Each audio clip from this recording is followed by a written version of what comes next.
Hi, my name is Shailene Marquez from Binangonan, Rizal at ito naman po si Buddy. So, since na bilang isang healthcare worker na nagtatrabaho before sa hospital, nag-decide po ako mag-purchase ng e-bike. Kasi since na mahal po ang pamasahe, kasi medyo malayo po ang pinapasukan ko sa trabaho, so nag-decide po akong kumuha at bumili ng Enwow ARB. Malaki pong tulong niya sa akin. Kinalangalan ko po siyang Buddy kasi palagi po kami magkasama.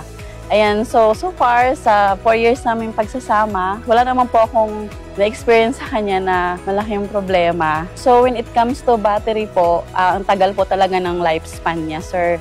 Pero ang masasabi ko for 4 years, 2 beses ko lang po siya pinalitan ng battery. And sulit na sulit po talaga. And depende po yan talaga sa atin kung paano natin alagaan ang ating battery. So based on my experience na matagal na kami magkasama ng aking e-bike, ang masasabi ko ang pinaka-technique at paraan ko po talaga na ginagawa is pagkatapos ko po gamitin ng aking e-bike, pinapagpahinga ko po siya ng 1 hour based on my experience. Siyempre po, pag charge ko po siya, iniiwasan ko po siya na ma-drain. Isa po yung tendency na masira po ang ating battery pag overcharge ang ma-drain po. Payo ko lang talaga sa mga may e-bike dyan, hindi lang tayo sakay ng sakay ha. Kailangan magkakaroon din po tayo ng responsibility.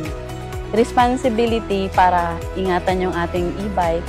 Hindi lang po sa battery, of course, sa body. Kailangan po pag may mga mapapansin na po kayong sira, huwag nyo naman pong pababayaan. Like yung mga ilawan nila, yung mga headlight.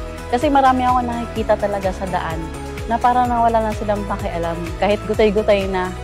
Ayan, ang mapapayo ko lang po talaga is ingatan nyo po yung mga bagay na pinaghirapan nyo at meron kayo na pinaghirapan yung bilhin. Kasi yung iba, wala na silang pakialam. Ako po si Shailene Marquez at ito po ang aking Enwow Story.